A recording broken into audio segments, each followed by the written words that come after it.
La madre solitaria sostenía el relicario oxidado contra la tenue luz de la mañana, observando cómo el metal desgastado absorbía los rayos sin devolverle brillo. El objeto pesaba poco en su palma callosa, pero cargaba con el peso silencioso de todas las cosas olvidadas que había acumulado a lo largo de los años, fragmentos de otras vidas que se cruzaron con la suya sin dejar una promesa. Se lo habían dado como pago por 3 días de trabajo cosechando patatas, cuando el dinero escaseaba y la dignidad se medía en objetos sin nombre. Lo aceptó porque negarse sería admitir que esperaba más, y porque el campo le había enseñado que sobrevivir es aceptar lo que el tiempo desecha. El relicario no tenía ningún valor aparente, solo la melancolía de algo que una vez significó amor o recuerdo y ahora yacía inerte entre trapos y herramientas rotas. Aún así, no lo tiró. Lo guardó en la caja de madera donde dormían botones sueltos, hebillas oxidadas y pequeñas reliquias de la pobreza rural.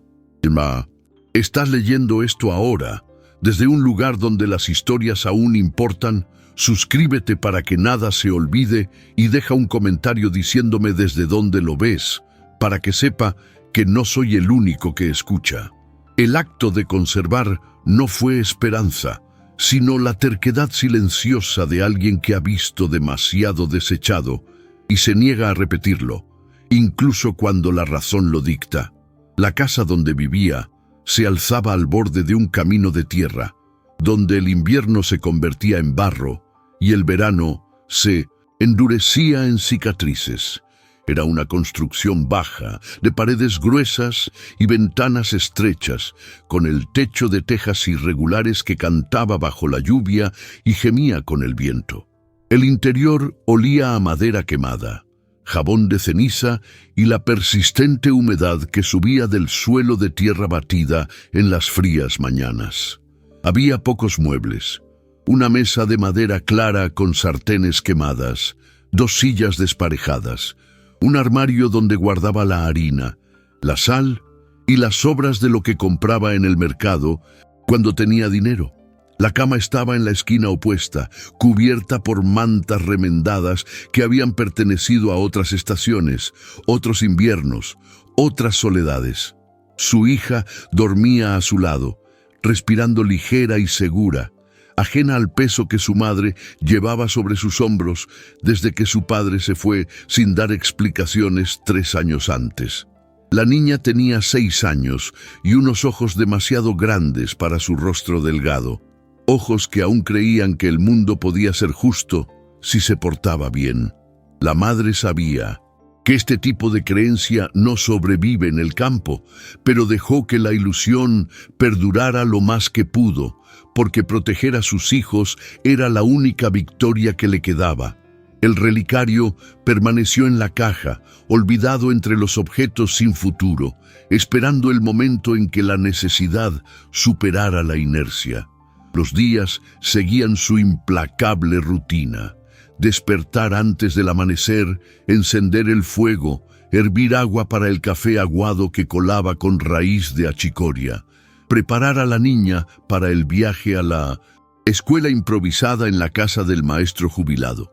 Luego venía el trabajo: cosechar papas, pelar verduras para la tienda de comestibles del pueblo, lavar ropa para familias que podían pagar con monedas o promesas.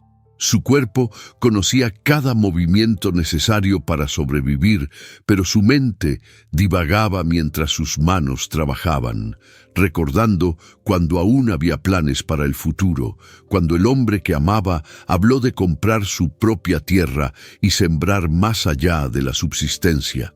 Se fue cuando llegó la sequía y el hambre volvió ridículos los sueños, llevándose solo su mochila y el silencio que ella había aprendido a llevar como una segunda piel.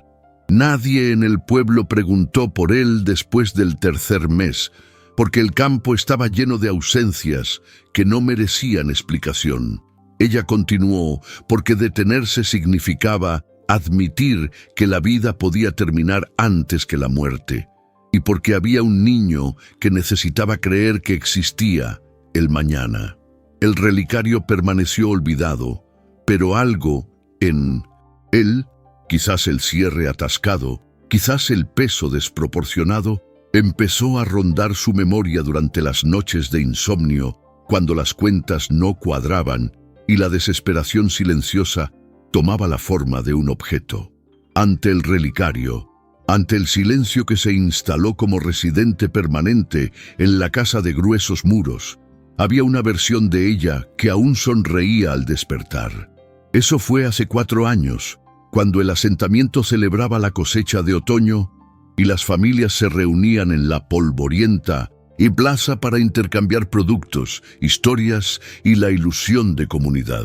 Tenía 23 años y trabajaba vendiendo telas para la señora Domitila, una mujer severa que medía cada metro de tela como si racionara su propia alma, pero que pagaba puntualmente y le permitía llevarse retales a casa. Fue allí, entre rollos de algodón crudo y lino barato, donde conoció al hombre que prometió sacarla de la condición de sirvienta y colocarla en la posición de poseer algo propio.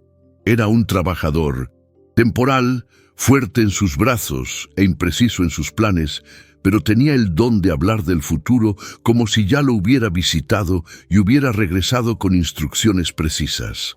Se casaron 3 meses después, sin fiesta, solo con el consentimiento tácito de la pequeña iglesia y la reticente bendición de la señora Domitila, quien perdió a un empleado confiable y adquirió la certeza de que el amor era una pérdida de tiempo valioso.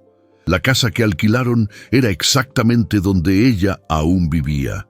El casero nunca le pidió que se fuera después del abandono, quizás por lástima. Quizás porque nadie más quería ese terreno tan lejos de la carretera principal. Dejó su trabajo en la fábrica textil cuando su embarazo avanzó y su cuerpo ya no aguantaba las largas horas de pie, confiando en su promesa de que el trabajo en el campo sería suficiente para los 3. Durante unos meses lo fue. La niña nació en invierno, una noche en que la partera tuvo que vadear 3 kilómetros de barro porque la lluvia había impedido el paso de las carretas. El parto fue largo y silencioso. La madre había aprendido desde muy joven que gritar era un lujo para quienes tenían público, y solo estaban la partera indiferente y el marido nervioso fumando afuera. La niña era pequeña, pero con pulmones fuertes, y lloraba con la suficiente fuerza como para ahuyentar los malos augurios que rodeaban los partos invernales. La abrazó contra su pecho y sintió, por primera vez desde la infancia, algo parecido a un propósito. No era felicidad, sino una razón para seguir respirando. El marido entró, tocó la cabeza de la niña con dedos ásperos y terrosos, y dijo que se llamaría Inés, como su abuela, a quien nunca conoció, pero de quien había oído historias de resiliencia y terquedad. Durante los 2 primeros años, la vida fue dura, pero soportable. Él trabajaba en el campo, ella cuidaba a la bebé y hacía costuras a medida para las mujeres del asentamiento que aún tenían dinero para comprar parches decorativos. Había poco, pero había rutina, y la rutina era la única forma de orden que ofrecía el campo. La casa olía a leche tibia y jabón. La niña crecía despacio, pero crecía, y se permitió creer que tal vez la vida no necesitaba ser más que eso: supervivencia digna y sueño profundo. Pero el campo no perdona la ilusión de estabilidad. La sequía llegó al 3er año, no como un suceso repentino, sino como una lenta retirada de agua que endureció la tierra, luego la agrietó y finalmente la secó. Las cosechas se marchitaron antes de madurar. Los agricultores redujeron la mano de obra a la mitad y el trabajo que antes era escaso se volvió inexistente. Su esposo comenzó a irse antes del amanecer y a regresar al anochecer, trayendo cada vez menos monedas y más silencio. Ella no preguntó, porque preguntar era abrir espacio para verdades que ninguno de los dos se atrevía a nombrar. La comida fue racionada. Primero le quitaron la carne, luego el azúcar, luego el café de verdad, luego todo lo que no fuera, harina, sal y las papas que podía comprar o intercambiar por costura. La niña adelgazó, no hasta el punto de enfermar, sino hasta parecer un boceto infantil, un contorno sin rellenar. Ella misma sintió que su cuerpo adelgazaba. Los huesos de la cadera se le marcaban bajo el vestido remendado y que su fuerza se agotaba junto con el peso. Su marido empezó a hablar menos, mirando al horizonte con la mirada de quien busca salidas invisibles, y ella supo, aunque lo negara en voz alta, que él sopesaba el peso de quedarse contra el alivio de irse.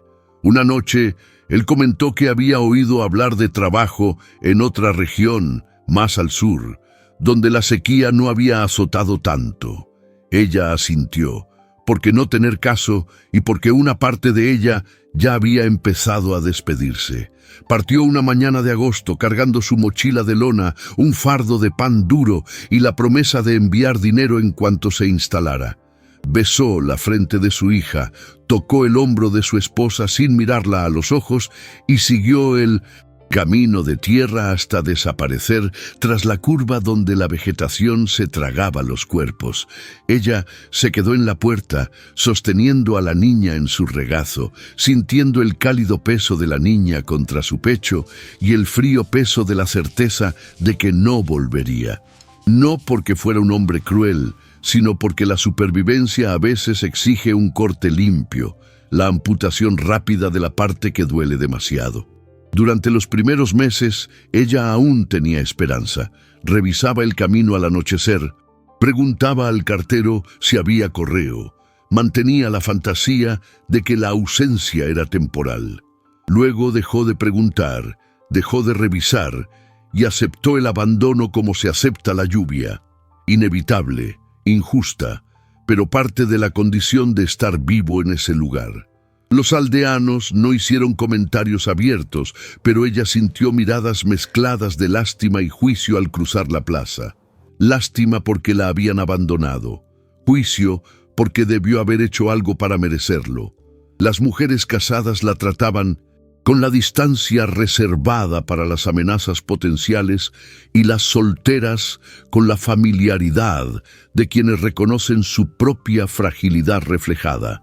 Se convirtió en la madre solitaria, la mujer sin nombre, la figura que ocupaba el espacio narrativo reservado para quienes no logran mantener la estructura en funcionamiento. El trabajo se multiplicó porque necesitaba reemplazar 2 brazos por uno. Aceptaba cualquier tarea, lavar ropa en el río hasta que le sangraban las manos de frío, pelar verduras en el supermercado a cambio de las sobras, cosechar patatas en el campo cuando la temporada lo permitía, coser hasta que la vista se le nublaba bajo la tenue luz del candil. La niña aprendió a estar sola, jugaba con piedras, hablaba con el gato atigrado que vagaba por la casa, dibujaba en el suelo de tierra con ramitas, volvía del trabajo demasiado agotada para jugar, pero siempre reservaba fuerzas para preparar comida sencilla, lavarle la cara a la niña, peinarle el fino pelo y contarle un cuento antes de acostarse. Eran historias sin esperanza, pero con persistencia. La hormiga que llevaba el grano más grande que ella, el pajarito que reconstruía su nido después de la tormenta, la semilla que brotaba en la tierra agrietada. La niña escuchaba con sus grandes ojos fijos en el oscuro techo de madera y se dormía creyendo que persistir era lo mismo que ganar. La madre sabía que no era cierto, pero dejó que la mentira continuara porque proteger la ilusión de su hija era la única forma de bondad que aún podía practicar. Las estaciones cambiaron, su cuerpo envejeció más rápido de lo debido, y la vida se redujo a despertar, trabajar, comer, dormir. El relicario llegó en este contexto, no como un regalo, sino como un pago insuficiente, solo un objeto más en la colección de cosas que el mundo desechaba y que ella acumulaba por terquedad o falta de energía para rechazar. La decisión de pulir el relicario no surgió de la esperanza, sino de la necesidad práctica. El mercado agrícola era en 3 días y necesitaba dinero para comprar harina y aceite. Sus reservas se estaban agotando y la próxima cosecha de patatas no comenzaría hasta dentro de 2 semanas. Había vendido casi todo lo que pudo, las ollas y sartenes que le sobraban, el chal de lana de su madre, los platos de porcelana que había recibido como regalo de bodas y que nunca usó por miedo a romperlos. Solo quedaban los objetos aparentemente sin valor, cosas que nadie quería, pero que ella guardaba por inercia. El relicario estaba entre ellos. Lo sacó de su caja de madera una tarde de sol débil, observando cómo el metal oxidado absorbía la luz sin reflejar su belleza. El cierre estaba atascado, la superficie áspera por el óxido, y había una mancha verdosa en una esquina que sugería antigüedad o abandono prolongado. No parecía tener ningún valor, pero valía la pena intentarlo. Tal vez algún comprador sentimental vería en él el encanto de la antigüedad. Tal vez alguien lo compraría para fundir el metal. Tomó el paño de algodón, lo humedeció con agua y ceniza y empezó a frotar con paciencia, con movimientos circulares, mientras la niña jugaba afuera con el gato. El metal empezó a ceder bajo la presión. La oxidación se desprendía en manchas marrones que manchaban el paño y poco a poco revelaban un brillo inesperado debajo. Frotó con más fuerza, casi con rabia, como exigiendo que el objeto justificara su existencia. Y entonces, bajo la última capa de mugre vieja, el relicario empezó a brillar. No como plata barata, sino como algo más denso, más genuino, algo que el tiempo había intentado ocultar, pero no había podido destruir por completo. El brillo que emergió bajo sus manos era inusual. Al frotar el relicario con el paño manchado de ceniza, notó que el metal revelado tenía un peso visual diferente. No era la plata opaca de los objetos baratos que circulaban en la feria, ni el bronce rojizo de las monedas antiguas que a veces aparecían enterradas en los campos. Era algo entre dorado y gris, con reflejos que cambiaban a medida que la luz de la tarde se filtraba a través de la estrecha ventana. Se detuvo un momento, sosteniendo el objeto contra su palma, sintiendo su peso desproporcionado para su tamaño. El relicario era ovalado, del tamaño de un huevo pequeño, con delicados grabados en su superficie que la oxidación había vuelto invisibles, pero que ahora reaparecían. Flores entrelazadas, hojas curvas, un patrón que sugería la meticulosa artesanía de otra época. El cierre permanecía atascado, resistiendo los intentos de abrirlo, como si guardara un secreto bajo una llave oxidada. Lo forzó con la uña, luego con la punta del cuchillo de cocina, hasta que algo cedió. No el cierre, sino una pequeña irregularidad en el lateral del relicario, un encaje casi imperceptible que se movió bajo la presión. Un compartimento secreto. Sintió que el corazón se le aceleraba, no de esperanza, sino de inquietud instintiva, esa especie de alerta que el cuerpo emite cuando algo altera el orden conocido de las cosas. Dentro del compartimento oculto, protegida por un trozo de terciopelo desgastado que debería haber sido rojo, pero que ahora tenía el color de la sangre seca, yacía una joya. No era grande, pero era inconfundiblemente valiosa. Una piedra translúcida y azulada, engastada en oro auténtico meticulosamente trabajado, que no formaba parte de la producción habitual del pueblo. La piedra captaba la tenue luz de la tarde y la reflejaba, creando reflejos danzantes en las paredes de adobe. La sostuvo entre dedos temblorosos, sintiendo su frío peso y su superficie lisa, y algo en su interior, quizás el recuerdo de todas las injusticias acumuladas, quizás el cansancio de no haber tenido nada, se rompió silenciosamente. No podía estar allí. Objetos de este valor no circulaban como pago por las labores de la cosecha. No se olvidaban en relicarios oxidados entregados a mujeres anónimas.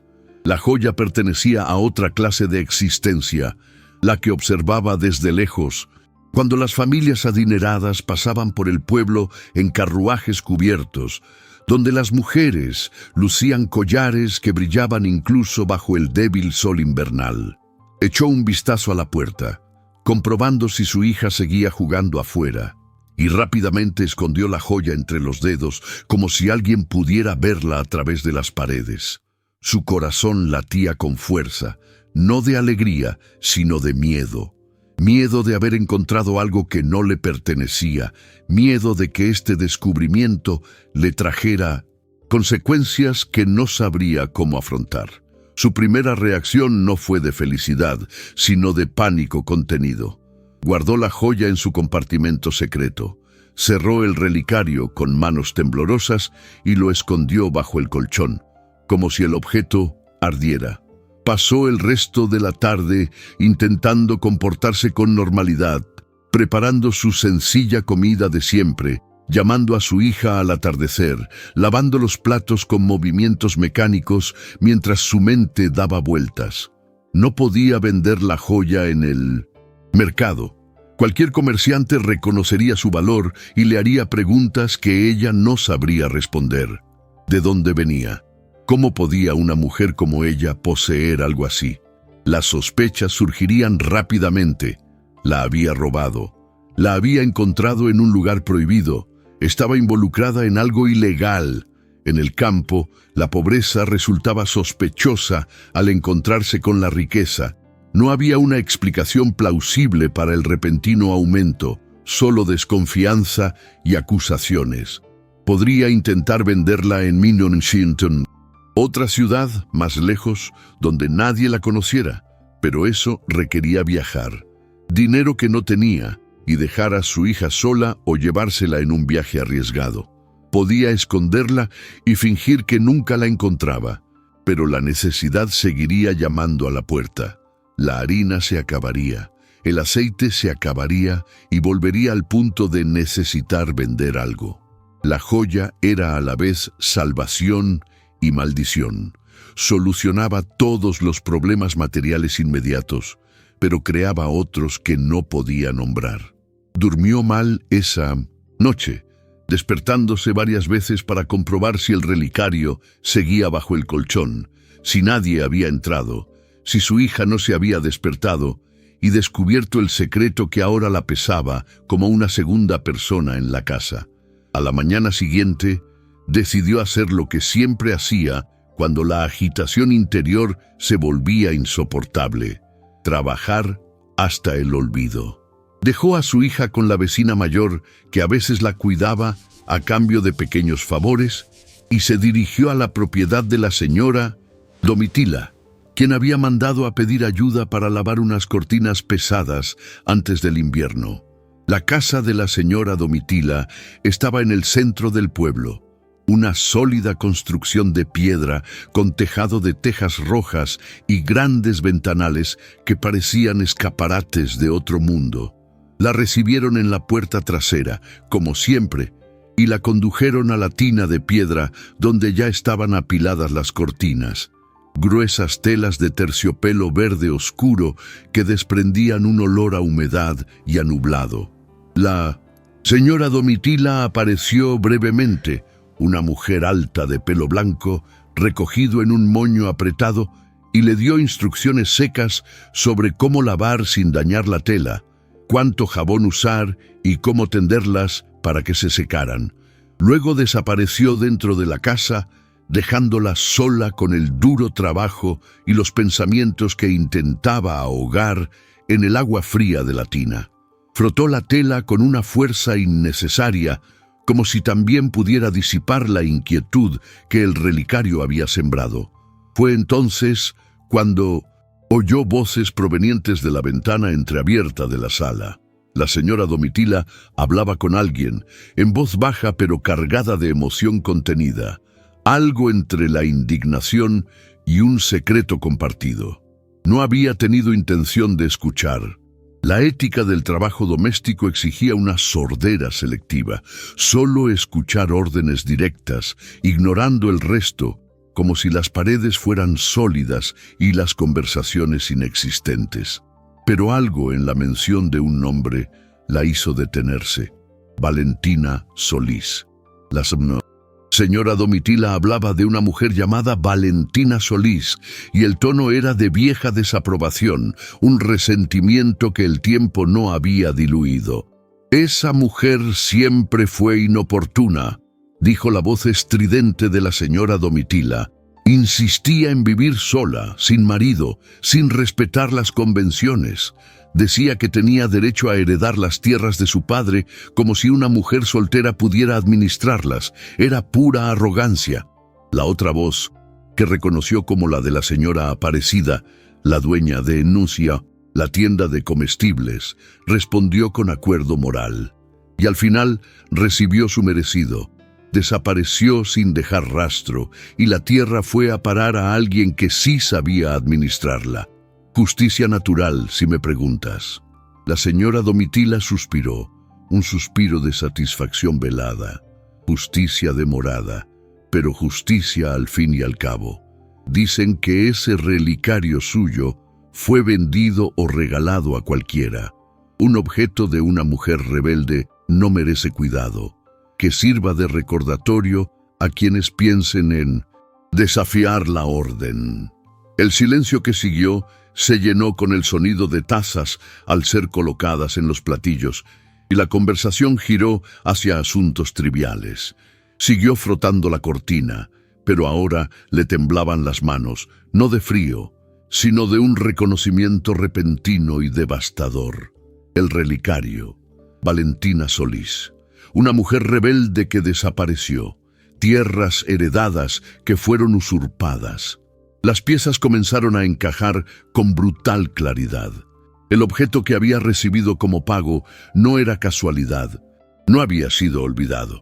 Era el relicario de una mujer que había sido borrada por conveniencia, cuya desaparición había sido celebrada como justicia moral por las mismas voces que ahora bebían té tranquilamente en la habitación de piedra. La joya oculta no solo era valiosa, era la prueba material de que Valentina Solís existía. Poseía algo valioso, tenía un derecho que le fue negado. Esconder la joya dentro del compartimento secreto no fue descuido, fue protección desesperada, el último acto de resistencia de alguien que sabía que sería despojada de todo. Y ahora el relicario estaba con ella, una mujer sin nombre, demasiado pobre para hacer preguntas, demasiado invisible para ser tomada en serio.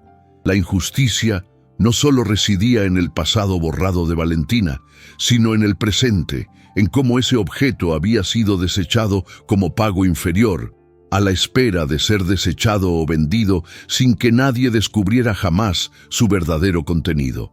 Terminó de lavar las cortinas en un silencio mecánico, recibió las monedas de la señora Domitila sin levantar la vista y regresó a casa con la nueva carga de saber demasiado y ser incapaz de hacer nada con ese conocimiento. La hija dormía cuando llegó, su respiración suave bajo la manta remendada. Sacó el relicario de debajo del colchón y lo alzó a la tenue luz de la lámpara, observando los delicados grabados que ahora parecían tener un significado específico. Las flores entrelazadas no eran un simple adorno, sino un símbolo de algo que Valentina Solís había elegido para representarla. La mujer borrada tenía gusto, tenía historia, tenía objetos que amaba lo suficiente como para protegerlos incluso cuando le arrebataban todo lo demás. Y el campo lo había permitido. Había permitido que una mujer desapareciera porque insistía en vivir al margen de las convenciones, porque exigía derechos que el pueblo consideraba inapropiados. Nadie preguntó, nadie investigó, a nadie le extrañó que simplemente dejara de existir. La tierra que era suya fue redistribuida, el relicario fue desechado y la memoria fue reemplazada por el juicio moral, la rebelde que merecía su destino. Sintió rabia, No la rabia explosiva que se manifiesta en gritos, sino la rabia fría que endurece el pecho y dificulta la respiración. La injusticia contra Valentina también fue una injusticia contra ella. Ambas mujeres solas, ambas vulnerables al juicio de quienes ostentaban el poder, ambas tratadas como desechables al no encajar en el lugar que se les esperaba. La diferencia fue que Valentina no sobrevivió a su propia rebelión y seguía allí con la prueba material de que la eliminación tenía nombre, fecha y beneficiarios. Vender la joya ahora parecía imposible, no porque el dinero no fuera necesario.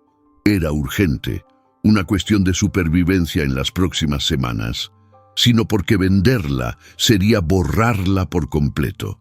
Sería convertir a Valentina Solís en polvo definitivo, sin rastro, sin prueba de su existencia y despojada de su identidad. El relicario dejó de ser un objeto para convertirse en un testigo mudo, un archivo material de la injusticia que el campo prefería olvidar. Aún no sabía qué haría con él, pero sí sabía lo que no haría. No lo vendería en el mercado como si fuera algo sin historia. No lo dejaría desaparecer en el anonimato de los intercambios comerciales sin rostro. La joya oculta ahora pesaba de otra manera, no en su bolsillo, sino en su conciencia, como una responsabilidad que no había pedido pero que había caído en sus manos junto con el metal oxidado. Durmió intranquila esa noche, soñando con caminos de tierra que no llevaban a ninguna parte, con mujeres sin rostro que caminaban solas bajo un cielo denso, con relicarios que se abrían y cerraban como bocas que intentaban decir verdades que nadie quería oír. Despertó antes del amanecer con la terrible certeza de que encontrar esa joya había cambiado irreversiblemente algo en su interior. No su condición material, sino su complicidad con el silencio que el campamento exigía a todos los sobrevivientes. La injusticia que lo cambió todo no fue solo lo que le ocurrió a Valentina Solís décadas atrás. Fue darse cuenta de que ella misma, al aceptar el relicario como pago sin cuestionarlo, al casi venderlo sin investigar, estaba perpetuando el sistema que borra a las mujeres incómodas y redistribuye sus pertenencias como si fueran basura valiosa. Si has llegado hasta aquí, compartiendo este dolor que no da señales de terminar, por favor suscríbete, porque hay verdades que solo se pueden decir despacio, y necesito saber que alguien me escucha hasta el final. El campamento funcionaba así. Silenciaba a quienes molestaban, recompensaba a quienes aceptaban su lugar asignado y transformaba la resistencia en leyendas morales sobre mujeres que merecían sus trágicos destinos. Había sido entrenada toda su vida para aceptar, no cuestionar, para sobrevivir dentro de los estrechos márgenes que se le concedían. Pero el relicario, con su compartimento secreto y su joya oculta, era una invitación involuntaria a cruzar esas orillas, no con una rebelión escandalosa, sino con la silenciosa terquedad de quien decide que algunas cosas no se pueden olvidar, incluso cuando olvidarlas sería más seguro. El cambio no llegó como una decisión consciente, sino como una creciente imposibilidad de seguir fingiendo que no sabía. Y dejar de saber era la clase de injusticia que no podía soportar sin que algo en su interior se rompiera definitivamente. Los días posteriores al descubrimiento transcurrieron en una bruma de forzada normalidad. Siguió despertando antes del amanecer, encendiendo el fuego con manos que temblaban imperceptiblemente, preparando a su hija para el paseo a casa de la maestra jubilada. Siguió aceptando trabajos, lavando ropa en el río, pelando papas en el supermercado, cosiendo parches en sus tardes libres. Pero algo había cambiado en su forma de recorrer el pueblo. Ahora prestaba atención a los nombres de las calles, a los apellidos pintados en las fachadas de las casas más grandes, a las conversaciones que se escapaban por las ventanas abiertas. Buscó a Valentina Solís en el subtexto de la vida cotidiana, en los silencios que seguían a ciertas menciones, en las propiedades que ostentaban prosperidad sin un origen claro. El relicario permanecía oculto bajo el colchón, pero su presencia mental era constante.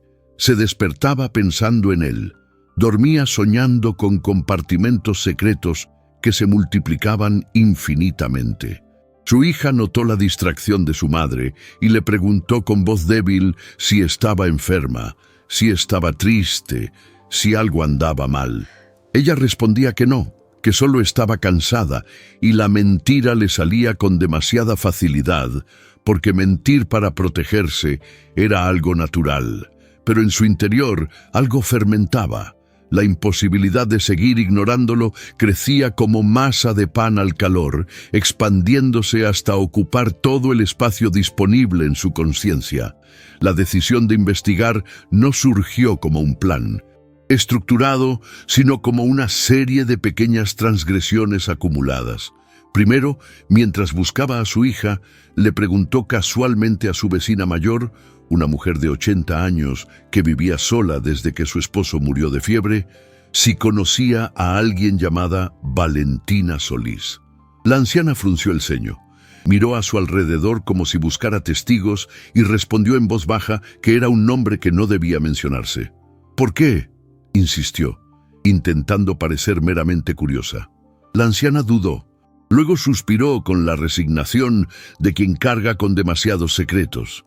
Porque desapareció hace mucho tiempo, y las desapariciones en el campo no se investigan, se entierran con la persona. No dijo nada más. Simplemente tomó su taza de café frío y entró, dejando la puerta entreabierta como una silenciosa invitación a no insistir. Pero la frase seguía resonando. Las desapariciones se entierran con la persona. Valentina Solís no se había ido voluntariamente, no había elegido desaparecer. La habían borrado, y el campamento había cooperado en la eliminación por conveniencia colectiva. La injusticia no solo se cometió contra una mujer, sino contra la posibilidad de que mujeres como ella pudieran existir sin castigo. Luego fue a la tienda de comestibles, mientras pelaba papas en la trastienda y la señora Aparecida organizaba los sacos de harina. Preguntó, con la voz más neutra que pudo, si las tierras de la familia Solís aún existían, si había herederos. La señora Aparecida dejó de hacer lo que estaba haciendo y la miró con una sospecha apenas disimulada. ¿Por qué quiere saber eso? La pregunta fue cortante, acusadora. Improvisó rápidamente. Dijo que había oído mencionar el nombre y que sentía curiosidad, nada más. La señora Aparecida se relajó un poco, pero mantuvo su tono de desaprobación. Las tierras de los Solís se vendieron hace 30 años, cuando desapareció el último dueño. Las compró la familia Ruiz, que supo administrarlas bien. No hay herederos porque no hubo matrimonio ni hijos. Una mujer soltera sin descendencia es tierra sin dueño, así que el juez autorizó la venta. Lo dijo como si recitara la ley natural, incuestionable. ¿Y la mujer? ¿Valentina? La señora Aparecida se encogió de hombros con estudiada indiferencia. Nadie lo sabe. Desapareció una noche, llevándose solo una maleta. Probablemente fue a la ciudad a probar la vida que creía merecer. El campo no le bastó. El desprecio era evidente en su forma de pronunciar, creía merecer, como si la ambición femenina fuera síntoma de una falta de moral. Volvió a pelar patatas, pero ahora tenía información concreta. Las tierras de los Solís pertenecían a la familia Ruiz, y Valentina había desaparecido hacía 3 décadas, a una edad en la que las mujeres solteras eran consideradas una amenaza para el orden. La investigación física comenzó un domingo por la tarde, cuando dejó a su hija jugando con el gato y dijo que iba a dar un paseo a la iglesia. Mintió. No iba a la iglesia. sino a la propiedad que había pertenecido a Valentina Solís y ahora pertenecía a la familia Ruiz. Estaba a 3 kilómetros del pueblo, siguiendo el camino de tierra que bordeaba el río seco y luego subía una colina cubierta de vegetación baja. Caminaba despacio, no solo porque su cuerpo estaba cansado del trabajo de la semana, sino porque necesitaba tiempo para organizar sus ideas. El sol de la tarde le pegaba en la espalda y el sudor le corría por el vestido remendado. Se cruzó con 2 hombres que regresaban de la plantación, quienes la saludaron con breves gestos y miradas curiosas. Una mujer caminando sola en dirección contraria al pueblo era una irregularidad que merecía atención. Les devolvió el saludo y continuó, apurando el paso para no parecer sospechosa. La propiedad de los Ruiz apareció después de la tercera curva. Una sólida casa de piedra y madera, un establo bien cuidado, cercas rectas que delimitaban un potrero donde algunas vacas pastaban tranquilamente. Era demasiado próspero para haber sido construido desde cero en 30 años. La estructura era antigua, tenía historia, había sido heredada, no creada. Se detuvo al borde del camino, observando desde lejos, intentando imaginar cómo todo aquello había pertenecido a una sola mujer a quien los aldeanos consideraban inoportuna. No se acercó a la casa. Sabía que aparecer allí y hacer preguntas la expondría a peligros que no podía nombrar con exactitud. En cambio, caminó por el costado de la propiedad, siguiendo la cerca hasta que encontró la parte vieja. Madera podrida, alambres sueltos, señales de que esa sección ya no se usaba. Fue allí, donde el terreno descendía suavemente y la vegetación crecía sin control, donde encontró los restos de una estructura más pequeña, una base de piedra cubierta de maleza, pedazos de teja rota, vigas de madera que se habían derrumbado y ahora sostenían plantas trepadoras. Parecía haber sido una casa secundaria, o quizás la casa original antes de la construcción más grande. Se agachó, apartando las hojas secas y la tierra acumulada, y encontró fragmentos que contaban una historia silenciosa. Un trozo de espejo roto, el asa oxidada de una olla y, enterrado más profundamente, como si alguien hubiera intentado ocultarlo, un trozo de tela podrida que aún conservaba un descolorido color azul oscuro. Sostuvo la tela entre los dedos y se deshizo parcialmente, pero aún se podía ver que había sido parte de un vestido o un chal, algo que alguien había usado, amado, conservado. Valentina Solís no se había ido sin más. Sus pertenencias estaban allí, enterradas en la ladera donde nadie miraba, ocultas bajo capas de tiempo y vegetación que borraban cualquier existencia incómoda. Excavó un poco más profundo, con las manos desnudas, sintiendo la tierra fría filtrarse bajo sus uñas.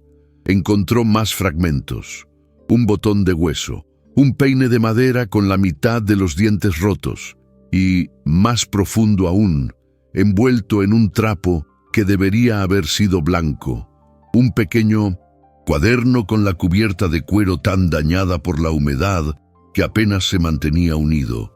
Lo abrió con sumo cuidado y las páginas se separaron en trozos húmedos que olían a moho y a tiempo rancio. La mayor parte de la escritura era ilegible. La tinta se difuminaba en manchas grises, pero quedaban algunas palabras. Mi tierra, derecho, no cederé, ellos quieren, sola, pero no equivocada. Eran fragmentos de entradas de diario o cartas sin enviar, pensamientos de una mujer que luchaba contra la presión invisible de abandonar lo que era suyo. La última página legible estaba fechada en marzo de 1893. Después de eso, nada, como si la vida y la escritura hubieran cesado simultáneamente. Cerró el cuaderno con involuntaria reverencia, sintiendo que no solo sostenía papel podrido, sino la prueba material de que Valentina Solís había resistido hasta el cansancio. La desaparición no había sido una elección, sino una consecuencia. Y la consecuencia había quedado enterrada allí, junto con sus pertenencias, para que nadie hiciera preguntas inoportunas. El camino de vuelta fue más largo que el de ida, no por la distancia, sino por el peso de lo que había descubierto. El sol comenzaba a ponerse, tiñendo el cielo de un naranja apagado, y ella caminaba deprisa, intentando llegar antes de que oscureciera por completo. Llevaba el cuaderno destrozado en el bolsillo de su vestido, oculto contra su cuerpo, y sentía su presencia como una brasa fría que atravesaba la tela. Se cruzó de nuevo con los mismos hombres, ahora sentados junto al camino fumando, que la observaban con creciente curiosidad. Una mujer sola que regresaba de un lugar indefinido, con la ropa sucia de tierra y la expresión inexpresiva. Uno de ellos le preguntó si todo iba bien, y ella respondió que sí, que solo había salido a dar un paseo. La mentira le sonó falsa incluso a ella, pero los hombres no insistieron, solo intercambiaron miradas que ella fingió no ver. Todo el pueblo funcionaba así: vigilancia, disfrazada de preocupación, control social envuelto en cortesía. Cualquier movimiento fuera de lo normal era registrado, comentado y finalmente utilizado como prueba de una desviación moral. Aceleró el paso y solo respiró aliviada cuando divisó la casa baja de paredes gruesas, con su hija jugando enfrente exactamente donde la había dejado, ajena al peligro silencioso que acababa de cruzar su madre. Esa noche, después de que su hija se durmiera, comparó los dos objetos bajo la tenue luz de la lámpara: el relicario pulido, ahora resplandeciente con dignidad restaurada, y el cuaderno destruido, testigo material de la resistencia extinguida. Eran las únicas pruebas concretas de que Valentina Solís había existido y había sido desposeída. Una guardaba un valor material oculto, la otra un valor testimonial casi destruido. Juntos contaban una historia completa: una mujer dueña de tierras y joyas, que escribía sus pensamientos, que se negaba a ceder a lo que el pueblo le exigía, y que desapareció cuando su negativa se volvió insostenible para quienes codiciaban lo suyo. La familia Ruiz no había comprado el terreno, se lo había apropiado, utilizando la desaparición como justificación legal para la apropiación. El juez que autorizó la venta fue cómplice. El vecindario, que no hizo preguntas, fue cómplice, y ella misma, al casi vender el relicario sin investigar, casi se había convertido en cómplice del borrado definitivo. La conciencia de esto casi pesaba tanto como la pobreza, que la impulsó a tomar decisiones pragmáticas. Si sigues aquí, caminando conmigo por estos caminos de tierra que esconden más verdades que mentiras, suscríbete, porque algunos viajes solo tienen sentido cuando se comparten. Ella guardó ambos objetos en el mismo lugar, debajo del colchón, creando un archivo secreto de injusticia documentada. Los días siguientes estuvieron marcados por una mayor vigilancia. Se dio cuenta de que la vigilaban más de cerca. La señora Domitila le hacía preguntas indirectas sobre a dónde iba los domingos. La señora Aparecida comentaba los peligros de las mujeres que caminaban solas demasiado tiempo, y la vecina mayor evitaba su mirada cuando se cruzaban en la calle.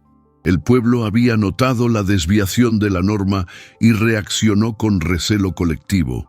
Intentó volver a su rutina habitual: trabajar, cuidar de su hija, fingir que nada había cambiado, pero la normalidad ahora le parecía una actuación mal ejecutada. Se sentía como una actriz que había olvidado sus diálogos e improvisado diálogos que no convencían al público. Su hija también notó algo diferente y le preguntó por qué su madre se despertaba durante la noche, por qué revisaba debajo del colchón antes de dormir, por qué miraba la carretera con una expresión que mezclaba miedo y determinación. Ella respondió que solo eran preocupaciones de adultos, nada que la niña necesitara cargar, pero sabía que mentía. Lo que cargaba ahora no era solo preocupación, era una decisión moral sobre qué hacer, con una verdad que nadie quería que se revelara. El hambre seguía siendo una realidad concreta que ningún descubrimiento histórico podía resolver. La harina se acababa, el aceite se había agotado y la próxima cosecha de patatas aún estaba a 10 días de distancia. Obsesivamente hacía cálculos mentales. Si vendía la joya, tendría suficiente dinero para 6 meses, quizá un año si tenía cuidado. Podría comprar comida de verdad, no solo para sobrevivir en forma de harina y sal. Podría llevar a su hija al médico para que revisara la tos persistente que le aparecía cada invierno. Podría, por primera vez en 3 años, dormir sin la constante ansiedad por el mañana material. La tentación era física. Le dolía el estómago vacío, le dolía las manos que trabajaban hasta sangrar por falta de monedas, pero vender la joya significaba borrar a Valentina Solís definitivamente, transformarla en dinero anónimo que circularía sin memoria, sin historia, sin justicia. Era una elección entre la supervivencia inmediata y algo que no podía nombrar del todo. Tal vez la dignidad, tal vez la terquedad, tal vez la silenciosa negativa a ser una persona más que permite que el campo entierre sus inconvenientes sin consecuencias. Miró a su hija dormida y la pregunta no dejaba de surgir. ¿Qué clase de mundo estaba preservando al preferir la verdad a la comida? ¿Y qué clase de mundo estaba perpetuando al preferir la comida a la verdad? La respuesta empezó a tomar forma no como una decisión racional, sino como una imposibilidad emocional. Intentó una vez sostener la joya e imaginarse entregándosela al vendedor del mercado, y sus manos temblaron tanto que casi la dejó caer. Su cuerpo se negó a completar el gesto, como si supiera antes que ella que algunas traiciones no pueden cometerse sin que algo esencial se rompa para siempre. No era heroísmo, era un límite visceral. Una línea que descubría que solo existía cuando estaba demasiado cerca de cruzarla. Valentina Solís no era pariente ni conocida, ni siquiera un recuerdo personal. Era solo una mujer borrada 3 décadas atrás, cuyo nombre aún causaba incomodidad al mencionarlo. Pero también era un espejo, una mujer sola, vulnerable al juicio colectivo, despojada de lo que era suyo porque existía fuera de la norma aceptable. Si completaba el borrado vendiendo la joya, estaría confirmando que mujeres como ellas, solas, pobres, incómodas, no merecían ni memoria ni justicia. Y esta confirmación, comprendió con repentina y aterradora claridad, sería una especie de muerte en vida, más insoportable que el hambre material. Guardó la joya en el relicario, cerró el compartimento secreto y tomó una decisión sin palabras. No la vendería. Ni ahora, ni quizá nunca. Encontraría otra salida, aunque fuera más larga, más dolorosa, más incierta. La supervivencia la obligó a una creatividad brutal. Empezó a aceptar trabajos que antes había rechazado por ser demasiado degradantes. Limpiar letrinas en hogares adinerados, llevar estiércol a los campos, lavar sábanas manchadas de sangre y otros fluidos que las familias no querían tocar. Pagaban poco, pero pagaban, y ella se tragó su orgullo junto con sus náuseas. Su hija pasaba cada vez más tiempo con el vecino anciano, que le cobraba favores, remendarle la ropa, ir a buscar agua al pozo, barrer la casa. La niña empezó a perder peso visiblemente. Sus ojos se hundieron demasiado para su pequeño rostro y sentía culpa física cada vez que servía las gachas aguadas que era todo lo que podía preparar. Pero no vendió la joya, mantuvo el relicario oculto como si custodiara no un objeto, sino un principio, la prueba de que no todo tiene un precio, no todo se puede negociar, No toda supervivencia vale cualquier precio. Los vecinos notaron la creciente miseria y murmuraban en los rincones. La madre soltera estaba empeorando. No podía mantenerse. Pronto tendría que pedir ayuda oficial o dejar de criar sola a su hija. Algunos sugirieron que buscara marido, cualquier hombre que aceptara a una viuda con un hijo. Otros dijeron que debía entregar a la niña a una familia que pudiera alimentarla mejor. Ella escuchó los comentarios, filtrados por miradas de lástima y juicio, y no respondió. Simplemente continuó, día tras día, manteniendo a su hija con vida y el secreto a salvo. Una tarde, al regresar del río donde había lavado la ropa hasta que le sangraron las manos del frío, encontró a la señora Domitila esperándola en la puerta. La mujer alta y canosa sostenía un sobre marrón y tenía una expresión que mezclaba irritación con algo cercano a la preocupación. «Oí que estás haciendo preguntas», dijo sin rodeos. «Preguntas sobre cosas viejas que no te incumben». El corazón le latía con fuerza, pero mantuvo la voz neutra. «No sé de qué hablas». La señora Domitila resopló con impaciencia. «No me tomes por idiota. Preguntaste por Valentina Solís. La vieron cerca de la finca de los Ruiz. Camina con la expresión de quien guarda un secreto. En el campo, esos carteles los lee todo el mundo». No confirmó ni negó, simplemente esperó. La señora Domitila continuó en un tono más bajo, casi confidencial. «Te voy a dar un consejo que no te pedí permiso. Olvídate de todo esto. Valentina Solís era un problema resuelto hace mucho tiempo. Volver a sacarlo a colación solo complicará las cosas para ti y tu hija. A algunos no les gusta que se desentierre el pasado. Era una amenaza velada, disfrazada de preocupación, una oferta de silencio a cambio de seguridad». La señora Domitila le entregó el sobre. «Aquí tienes un anticipo para el trabajo que necesitaré la semana que viene. Úsalo para comprar comida decente para la niña y olvídate del resto».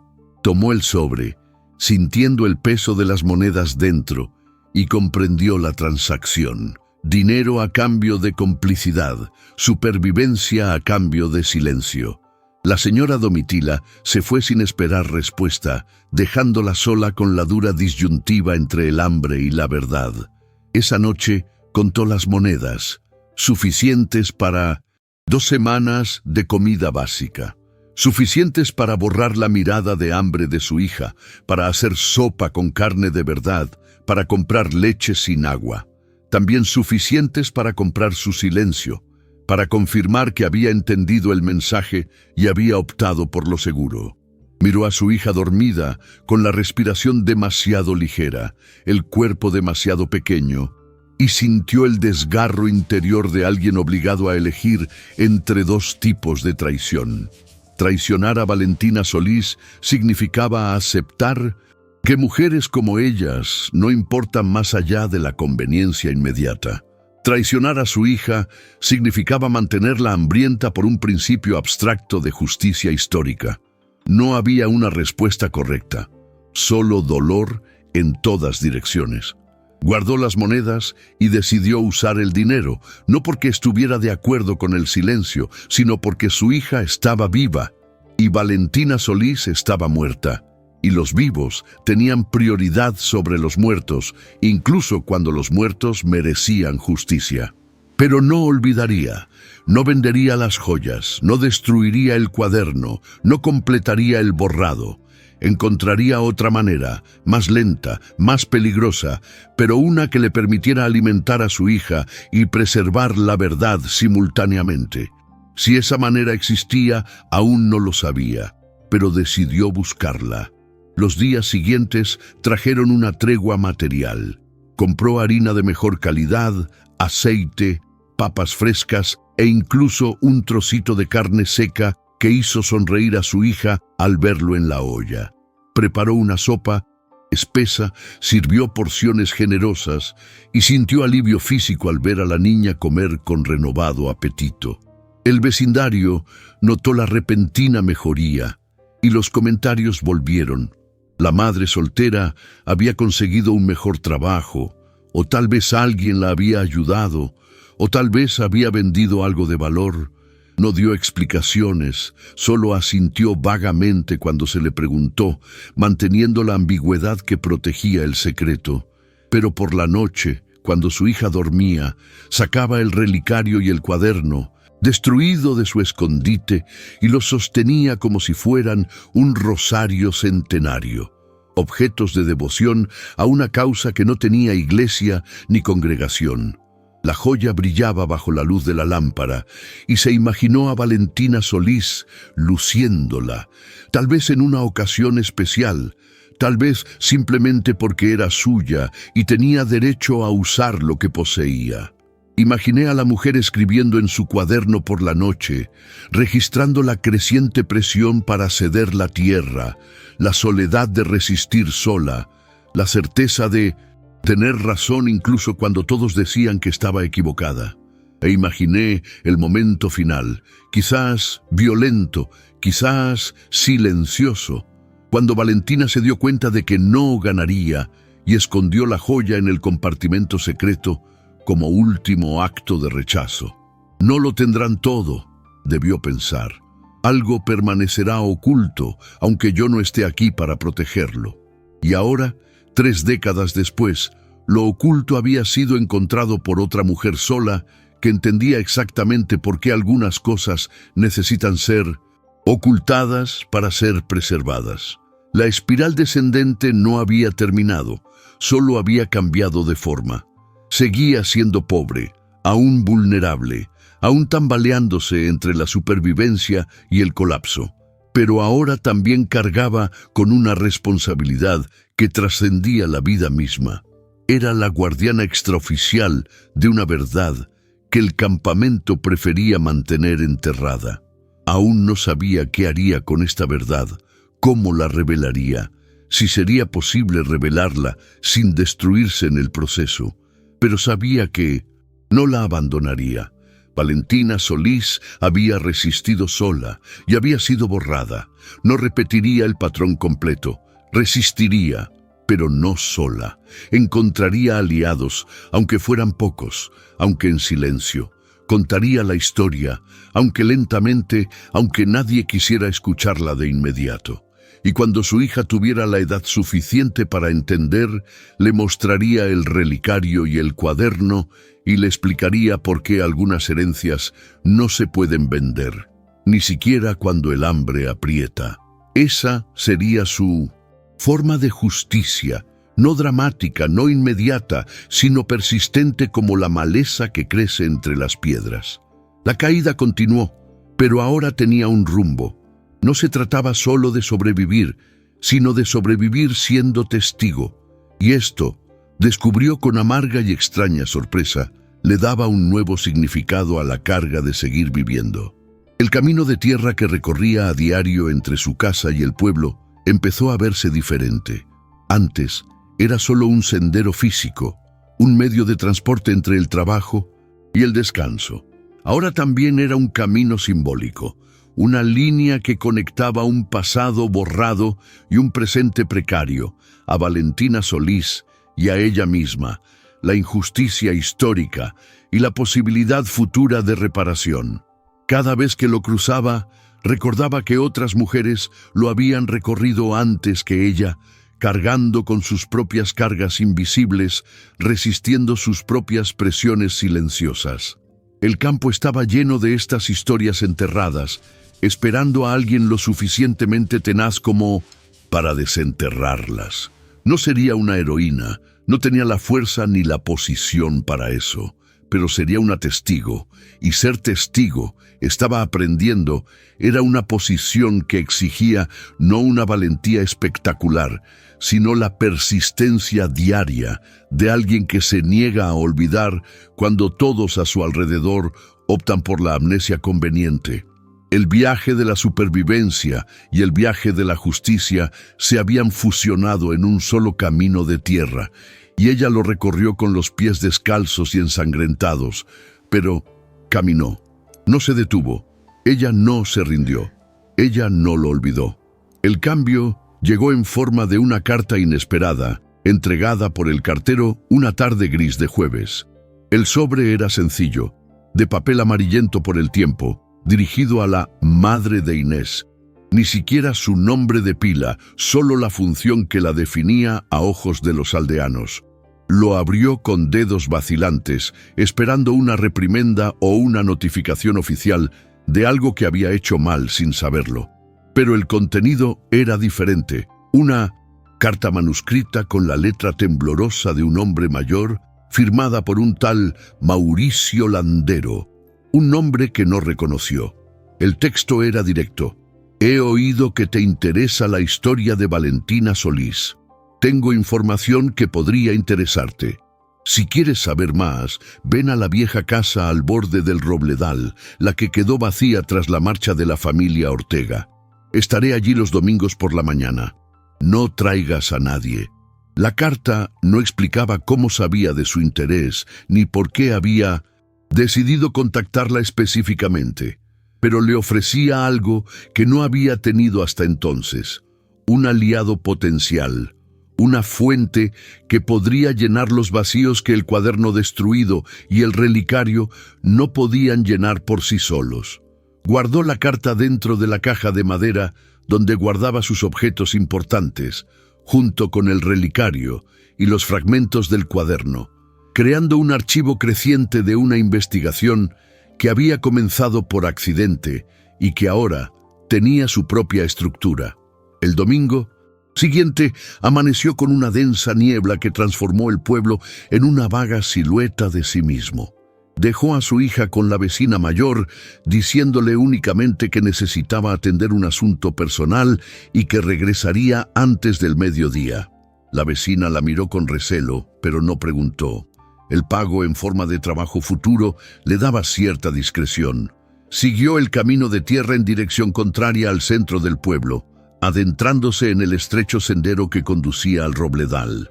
La vegetación era densa allí, árboles centenarios con ramas que se entrelazaban formando un dosel verde que filtraba la tenue luz de la mañana.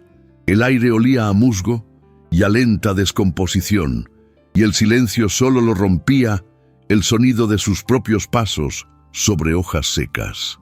La vieja casa apareció tras 15 minutos de caminata. Una oscura estructura de madera con un techo de tejas rojas parcialmente derrumbado, ventanas sin cristales que revelaban un interior vacío, una valla podrida que ya no definía nada. Parecía abandonada desde hacía décadas, pero una fina humareda salía de la chimenea indicando su presencia reciente. Dudó al borde del claro, comprobando si la habían seguido, antes de acercarse a la puerta entreabierta. Llamó 2 veces a la madera desgastada, y la voz ronca de un anciano respondió desde dentro: «Pase», la esperaba. Mauricio Landero era un hombre pequeño, de unos 75 años, con la espalda encorvada por el tiempo y las manos manchadas por la edad. Vestía la ropa sencilla de un campesino jubilado, y su rostro tenía la expresión de alguien que había visto demasiado y guardado demasiados secretos durante demasiado tiempo. Se sentó en una silla de madera junto al fuego encendido y le hizo un gesto para que se sentara en la otra silla disponible. Ella obedeció, manteniendo una distancia respetuosa, observando el interior de la casa, casi vacía salvo unas cuantas cajas apiladas en un rincón, un colchón delgado en el suelo y una estantería improvisada con libros viejos y objetos indefinidos. «O eres valiente o eres temerario», dijo sin preámbulos. Preguntar sobre Valentina Solís en el pueblo es una forma rápida de ganarse enemigos. Ella respondió con una voz más firme de lo que sentía. No buscaba valentía. Encontré algo que le pertenecía y descubrí que su historia no termina como todos la cuentan. Él asintió lentamente, como si la respuesta confirmara algo que ya sospechaba. El relicario. Imaginé que acabaría apareciendo. Valentina me dijo que lo había escondido antes de lo que pasó. Se le aceleró el corazón. ¿La conocías? Soltó una risa seca y sin alegría. Sí, fui capataz de su propiedad durante 10 años, antes de que la familia Ruiz decidiera que no merecía seguir siendo dueña de su tierra. La historia que Mauricio contó en las horas siguientes estaba llena de detalles que el tiempo y el juicio moral habían borrado de las versiones oficiales. Valentina Solís había heredado la propiedad de su padre a los 28 años, una edad considerada escandalosa para que una mujer soltera se apropiara de tierras. La administró bien, contrató trabajadores honestos, pagó los salarios a tiempo y modernizó las técnicas de cultivo cuando tuvo los recursos. Pero rechazó las propuestas de matrimonio de hombres que solo querían acceso a la tierra, lo que la convirtió en blanco de chismes cada vez más maliciosos. Decían que era estéril, que tenía relaciones secretas con otros trabajadores, que practicaba la brujería, que era inmoral, vivir sola en una casa grande sin supervisión masculina. La verdad, dijo Mauricio con amargura, es que era demasiado terca para fingir que necesitaba un marido cuando no lo necesitaba. Y el pueblo no perdona a las mujeres que demuestran que pueden existir sin la estructura que todos consideran obligatoria. La presión aumentó cuando la propiedad vecina, que pertenecía al abuelo de la actual familia Ruiz, ofreció una generosa compra que ella rechazó. La negativa se interpretó como un insulto personal y comenzaron los problemas. Los trabajadores fueron intimidados para que no la contrataran. Los proveedores le cobraron precios más altos y el sacerdote la excluyó de las celebraciones comunitarias. Durante 2 años, Valentina resistió sola, pero la presión se intensificó hasta que se dio cuenta de que no podría ganar con pura terquedad. La última vez que hablé con ella, continuó Mauricio, con la voz ligeramente quebrada, me dijo que escondería lo que pudiera y luego se iría. Iba a la ciudad a empezar de cero donde nadie supiera su nombre. Me mostró el relicario y dijo que había escondido algo valioso allí, algo que demostraba que tenía derecho a lo que era suyo. Me hizo prometer que si no podía regresar, encontraría a alguien que pudiera contar la verdadera historia. Hizo una pausa, con la mirada fija en el fuego. Desapareció 3 días después. Nunca llegó a la ciudad. Lo comprobé. Nunca envió una carta, nunca dio señales de vida, y los habitantes del pueblo aceptaron la explicación conveniente. Se fue avergonzada, admitiendo la derrota. La propiedad fue declarada abandonada. El juez autorizó una venta forzosa y la familia Ruiz se quedó con todo. La miró directamente. Sé lo que pasó. No tengo pruebas, pero lo sé. No se fue voluntariamente, se le impidió irse, y su cuerpo está en un lugar donde nadie ha buscado, porque nadie quiso buscar. El relicario fue vendido como chatarra junto con sus otras pertenencias, y le perdí la pista hasta que apareciste haciendo preguntas. La cruda verdad finalmente estaba siendo revelada. Valentina Solís no desapareció. Fue asesinada y el asesinato fue encubierto por conveniencia colectiva que transformó el crimen en una leyenda moral sobre una mujer que no sabía cómo comportarse. Guardó silencio un buen rato, asimilando el peso de lo que acababa de oír. Ya no se trataba de una simple injusticia histórica abstracta. Era un asesinato sin resolver, una apropiación criminal y todo un sistema de complicidad que se extendía hasta el presente. ¿Por qué no lo denunciaste en su momento?, preguntó sin juzgar, solo curiosa por cómo se podía mantener el silencio durante décadas. Mauricio suspiró. Porque era mi palabra contra la de una familia poderosa, un juez corrupto y un pueblo entero que prefería creer la versión cómoda. Yo solo era un capataz sin tierra, sin educación formal, sin credibilidad que pudiera sobrevivir a una acusación de esa magnitud. Habría quedado destruido, y la verdad habría quedado aún más enterrada. Atizó el fuego con un palo, lanzando chispas hacia arriba. Así que esperé. Guardé lo que sabía, anoté en mi cuaderno los nombres de los implicados, las fechas, las conversaciones que oí por casualidad, y esperé a alguien con motivos para buscar la verdad y la fuerza para hacer algo al respecto. Cuando oí que una mujer sola con su hija preguntaba por Valentina, supe que quizá había llegado el momento. Sacó un sobre grueso del bolsillo de su abrigo.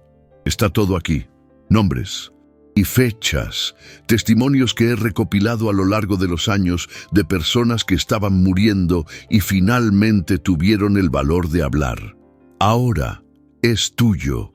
Haz lo que creas conveniente con él. Tomó el sobre con manos ligeramente temblorosas, sintiendo no el peso del papel, sino la responsabilidad que representaba.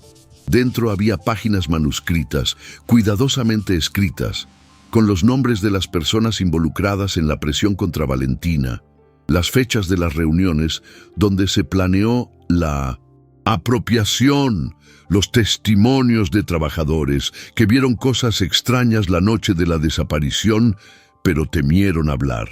Era un expediente completo de un crimen encubierto, guardado durante décadas por un hombre que carecía del poder para usarlo, pero era lo suficientemente testarudo como para preservarlo. ¿Por qué me das esto?, preguntó. No me conoces. Podría no hacer nada. Podría tener demasiado miedo para actuar.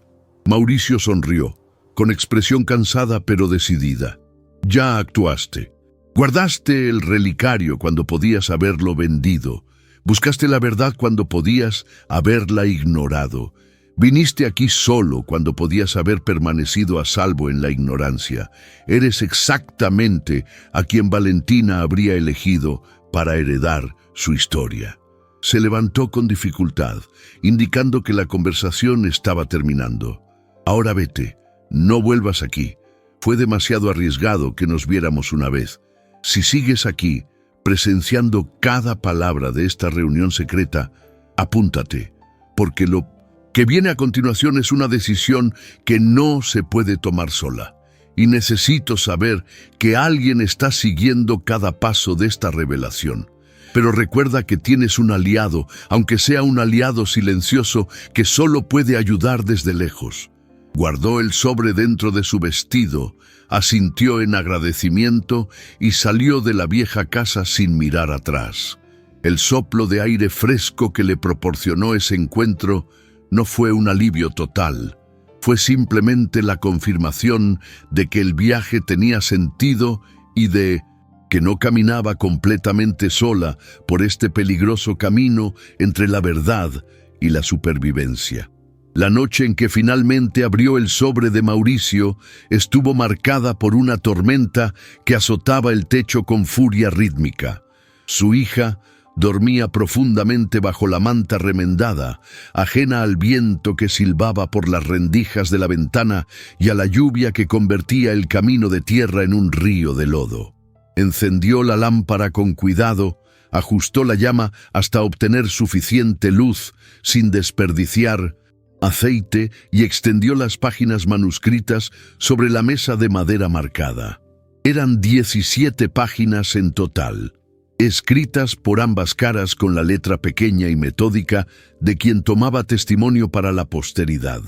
La primera página estaba fechada en octubre de 1893, 6 meses después de la desaparición de Valentina, y comenzaba con una simple declaración: «Aquí escribo lo que vi y oí, para que algún día alguien use esta verdad como debe ser usada, no para la venganza, sino para la justicia».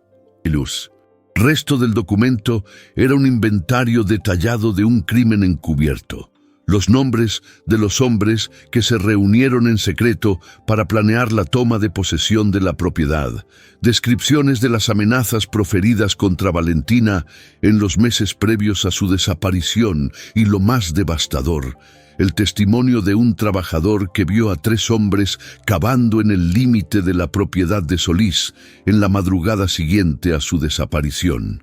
El trabajador, que murió 5 años después, con el secreto en la mano, Le había contado a Mauricio en su lecho de muerte que había visto algo enterrado, envuelto en una lona oscura, aproximadamente del tamaño de un cuerpo humano.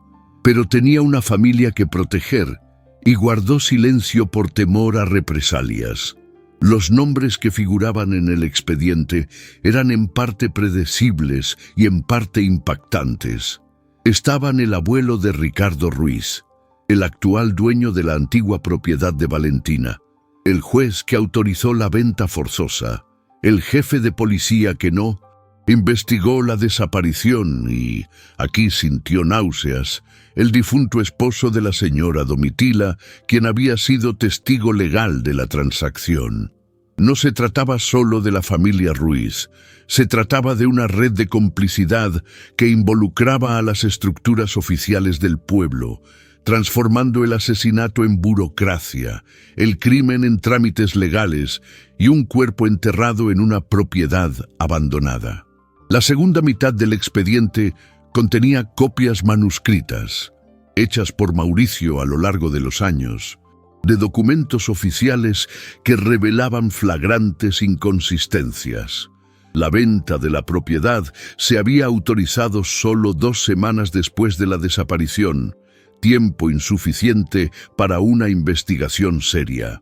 El precio pagado estaba muy por debajo del valor de mercado, lo que sugería no una compra, sino una apropiación encubierta. Y había un testigo que firmó documentos, pero que luego admitió, años después, que nunca había estado presente en la supuesta transacción. Fue un fraude documentado, conservado en un archivo paralelo que el sistema oficial nunca registró, porque los responsables del registro fueron los mismos que cometieron el fraude. Leyó página tras página, sintiendo cómo la ira crecía. No la ira ardiente que explota en acción inmediata, sino la ira fría que endurece los huesos y transforma la indignación en determinación.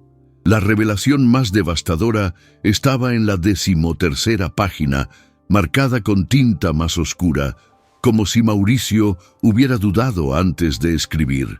Era la transcripción de una conversación que había escuchado por casualidad 3 años después de la desaparición, mientras servía bebidas en una reunión privada en la casa de la familia Ruiz. Los hombres, ya borrachos, ya convencidos de que el tiempo había enterrado el crimen junto con el cuerpo, hablaron abiertamente de lo fácil que había sido. Valentina se había resistido hasta el final. Había gritado que tenía derecho a las tierras de su padre. Había amenazado con exponer las presiones ilegales que sufría. Entonces decidieron que ella era un problema que necesitaba una solución definitiva. No planeaban matar, había escrito Mauricio con letra temblorosa. Planeaban asustarla, obligarla a irse de inmediato, pero se resistió físicamente. Y uno de ellos, no pude identificar cuál en la confusión de la conversación, la empujó con demasiada fuerza. Cayó, se golpeó la cabeza contra la piedra de la chimenea y murió casi al instante. Entraron en pánico. Decidieron enterrar el cuerpo en su propiedad, en la zona inclinada cubierta de vegetación densa donde nadie iba. Limpiaron la casa, inventaron la historia de una salida voluntaria y sobornaron a las personas necesarias para que la historia se sostuviera. No fue un asesinato premeditado, fue un accidente durante una intimidación violenta, seguido de un encubrimiento sistemático. Pero el resultado fue el mismo. Valentina Solís estaba muerta y enterrada en su propia tierra, mientras los responsables prosperaban con lo que le habían robado. Cerró los ojos y respiró hondo para controlar las náuseas y la ira que amenazaban con desbordarse. La tormenta exterior se intensificó, como si el cielo respondiera a la injusticia terrenal con furia meteorológica. Valentina Solís ya no era solo un nombre en conversaciones susurradas ni una mujer borrada por conveniencia. Era una persona real que había muerto defendiendo lo que era suyo. cuyo cuerpo seguía enterrado en algún lugar de la propiedad que ahora pertenecía legalmente a los descendientes de su asesino. El relicario y la joya adquirieron un nuevo significado. No eran solo objetos valiosos ocultos, eran el testamento físico de una mujer que sabía que estaba en peligro, pero se negó a rendirse. Debió haber escondido la joya en el compartimento secreto, sabiendo que tal vez no sobreviviría, pero queriendo dejar algo que probara su existencia, que tenía derechos, que no era solo una leyenda moral sobre una mujer rebelde. Y ahora, 3 décadas después, el testamento estaba en manos de otra mujer solitaria que comprendía visceralmente lo que significaba ser considerada desechable por el sistema que se suponía debía proteger. El vínculo entre ellas ya no era solo una empatía abstracta, era un reconocimiento de que compartían una posición estructural. Mujeres sin hombres, sin protección institucional, vulnerables a la violencia que el campo ocultaba eficiente y silenciosamente. La pregunta que la agobiaba era, ¿qué hacer con esta verdad? Ahora tenía 3 pruebas concretas: el relicario con la joya escondida, el cuaderno destruido de Valentina y el expediente detallado de Mauricio. Juntos formaban un caso que, en teoría, podría llevarse ante las autoridades superiores: un jefe de policía de una ciudad más grande, un juez de otro distrito, alguien ajeno a la red local de complicidad. Pero no era ingenua. Sabía que una mujer pobre, sin educación formal, sin abogado, sería fácilmente desacreditada. Dirían que se inventó la historia, que falsificó documentos, que tenía interés económico en desestabilizar a la familia Ruiz. Todo el pueblo cerraría filas para proteger la versión oficial, porque admitir que Valentina había sido asesinada significaría admitir que todos habían sido cómplices silenciosos durante décadas, e incluso si lograba ser escuchada, incluso si abrían una investigación, ¿qué les sucedería a ella y a su hija durante el proceso? La familia Ruiz tenía recursos, conexiones y el poder para hacerle la vida aún más insoportable. Podría perder sus trabajos, ser desalojada de su casa alquilada, ver cómo se llevaban a su hija con el pretexto de que la madre, involucrada en falsas acusaciones, no era apta para criar a un hijo. El riesgo era real, inmenso, potencialmente destructivo, y estaba sola, o casi, porque Mauricio era un aliado que solo podía ayudarla desde lejos, y el anciano vecino no tenía la fuerza para enfrentarse a las estructuras de poder del pueblo. Miró a su hija dormida, su respiración suave y segura, como alguien que aún creía que el mundo podía ser justo. La decisión que tomara en las próximas semanas moldearía no solo su propio destino, sino también el tipo de mundo que la niña heredaría. Uno donde las injusticias pasadas se olvidaran convenientemente, o uno donde al menos se intentara nombrar la verdad, incluso cuando fuera a un alto precio. No había una respuesta correcta, solo decisiones imposibles entre la seguridad inmediata y la dignidad a largo plazo. Dobló las páginas del expediente con reverente cuidado, lo guardó con el relicario y el cuaderno destruido y apagó la lámpara. La tormenta seguía azotando el techo, pero ella ya no la oía. Estaba demasiado ocupada calculando el peso de llevar una verdad que nadie quería que se revelara, y tratando de encontrar un camino entre revelar todo de inmediato y permanecer estratégicamente en silencio hasta que tuviera la fuerza suficiente para que la revelación no la destruyera en el proceso. Si has llegado hasta aquí, capeando conmigo la tormenta que separa el silencio de la palabra, suscríbete, porque lo que viene a continuación es la zona más peligrosa de la historia, donde cada palabra puede costarle todo, y necesito saber que no hablo sola en el vacío. La principal revelación no solo había cambiado lo que sabía sobre Valentina Solís, sino lo que sabía sobre sí misma, sobre hasta dónde estaba dispuesta a llegar, sobre el precio que estaba dispuesta a pagar por la remota posibilidad de que la justicia tardía siguiera siendo una forma válida de justicia. Y este cambio, percibió con aterradora claridad, era irreversible. Ya no podía volver a ser la mujer que lo aceptaba todo en silencio, porque ahora sabía demasiado como para fingir que no sabía nada.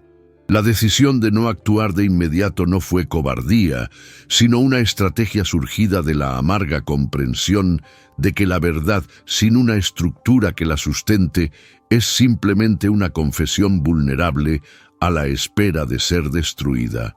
Guardó el expediente, el relicario y el cuaderno en un nuevo escondite, enterrados en una lata de metal bajo la gran piedra de la parte trasera de la casa, lejos del colchón, donde cualquier búsqueda superficial los encontraría. Luego regresó a su rutina con una disciplina casi militar: despertar, trabajar, cuidar de su hija, dormir.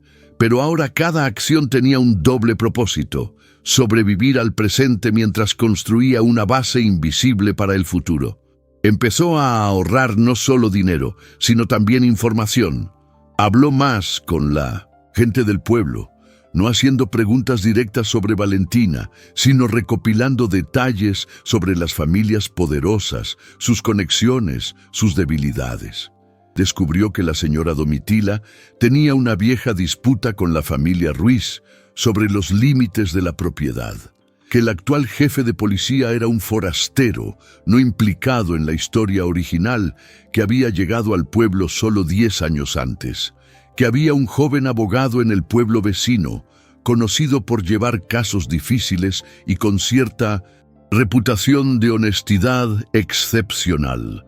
Pequeños fragmentos de información que por sí solos no significaban nada, pero que juntos comenzaban a formar un mapa de posibilidades, no para una confrontación directa, sino para la presión gradual, la divulgación estratégica, la justicia construida lentamente durante meses o años, si era necesario. Mientras tanto, se esforzaba por reconstruir su vida materialmente. Aceptaba todos los trabajos disponibles, incluso los más degradantes, y ahorraba hasta el último céntimo tras conseguir un mínimo de comida para ella y su hija. En 3 meses había ahorrado lo suficiente para comprar pollos, 4 gallinas y un gallo que criaba en un gallinero improvisado en la parte trasera de la casa. Los huevos le proporcionaban las proteínas que antes le faltaban, y los huevos sobrantes podían venderse o intercambiarse, creando una pequeña fuente de ingresos independiente de trabajos ocasionales. Su hija ayudaba a cuidar a las gallinas, y por primera vez en mucho tiempo la rutina se sentía casi ligera. La niña reía cuando las aves se peleaban por la comida, inventaba nombres para cada una, contaba los huevos como si fueran tesoros. Observaba estos momentos con una mezcla de alivio y melancolía. Pudo ofrecerle a su hija una infancia un poco menos dura, pero la sombra de Valentina Solís se cernía sobre todo, recordándole que esta pequeña estabilidad se había construido sobre una tierra que aún albergaba el cuerpo de una mujer asesinada y olvidada. En esa reconstrucción material y la búsqueda de la justicia histórica coexistían incómodamente, una práctica y urgente, la otra abstracta y peligrosa, pero ambas necesarias para que ella pudiera mirarse al espejo y reconocer a la persona reflejada. Con el paso de los meses, empezó a tejer una red de aliados discretos. No personas que supieran toda la verdad, sino personas que, por sus propios motivos, tenían interés en cuestionar el poder establecido. La costurera que remendaba la ropa de la familia Ruiz y se quejaba de los frecuentes retrasos en los pagos. El herrero que había sido estafado en una transacción de tierras por la misma familia décadas atrás y aún guardaba rencor. La maestra jubilada que daba clases a su hija y tenía opiniones discretas pero firmes sobre las injusticias sociales. No reveló el expediente, no mencionó directamente a Valentina, solo plantó conversaciones cautelosas que sembraron dudas sobre la narrativa oficial. Es extraño cómo algunas familias prosperan, mientras otras desaparecen, ¿no crees?, comentaba con indiferencia. He oído que antes había más pequeñas propiedades por aquí. ¿Qué pasó con ellas? La gente respondía con fragmentos de su propio conocimiento o sospecha, y ella lo recopilaba todo, añadiéndolo al archivo mental que crecía en paralelo al archivo físico enterrado bajo la piedra. No fue una conspiración, fue el trabajo preliminar, la lenta creación de un ambiente donde, llegado el momento, la verdad sobre Valentina encontrara oídos dispuestos a escuchar en lugar de callarse de inmediato en defensa del statu quo. Si todavía me acompañas en esta lenta reconstrucción, paso a paso, suscríbete, porque algunas victorias no son dramáticas, se logran mediante la paciente acumulación de pequeñas resistencias diarias. La transformación más significativa ocurrió internamente. Dejó de verse simplemente como una madre solitaria que luchaba por su supervivencia inmediata y comenzó a entenderse como la guardiana de un archivo histórico que trascendía su propia vida. Esto cambió su forma de afrontar las humillaciones cotidianas. Cuando la señora Domitila la trataba con condescendencia, no solo se tragaba la ira, sino que registraba mentalmente el comportamiento como evidencia de un sistema que debía ser cuestionado. Cuando veía la propiedad de los Ruiz desde la carretera y pensaba en el cuerpo enterrado allí, no solo sentía tristeza, sino una creciente responsabilidad de asegurar que ese cuerpo no permaneciera eternamente sin nombre, sin duelo, sin justicia.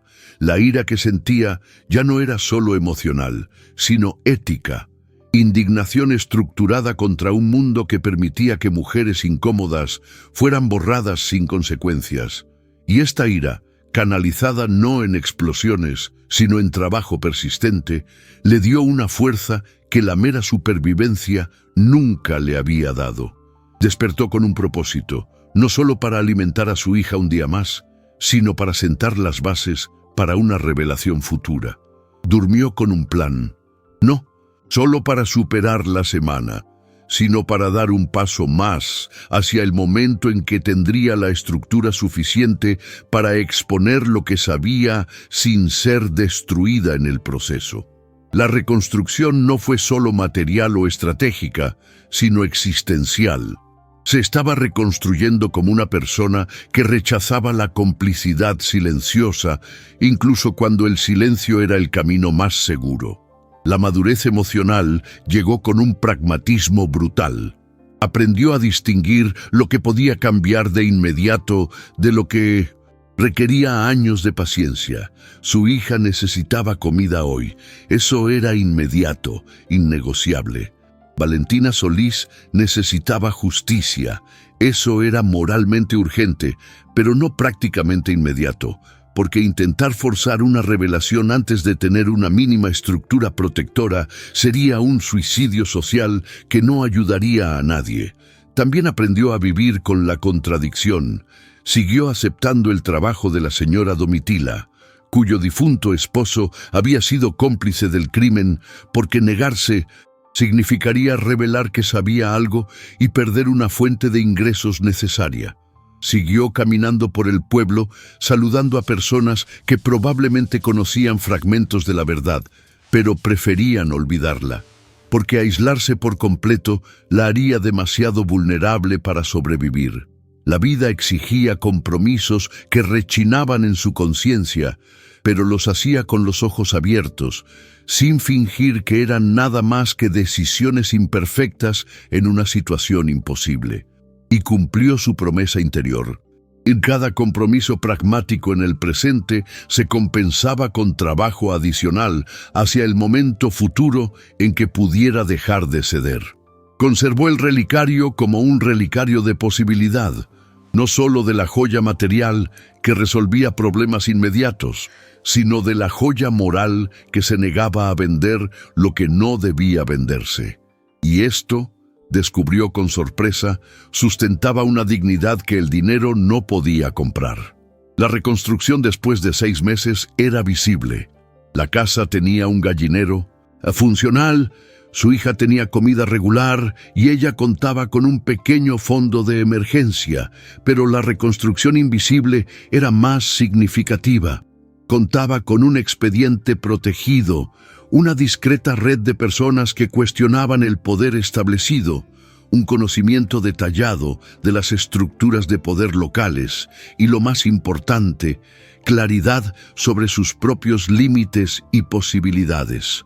No era una heroína, no se hacía ilusiones sobre el poder individual contra un sistema arraigado, pero era una testigo persistente, una archivista no oficial de la injusticia histórica y una mujer que había decidido que algunas verdades no podían enterrarse para siempre solo porque desenterrarlas era peligroso.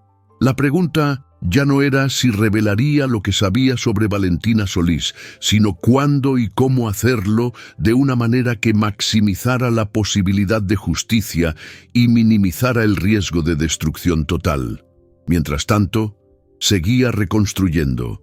Las gallinas, la reserva de dinero, la red de aliados discretos, su propia identidad como alguien que resistió no mediante una rebelión espectacular, sino mediante una obstinación metódicamente organizada. Valentina Solís había resistido sola y había sido destruida.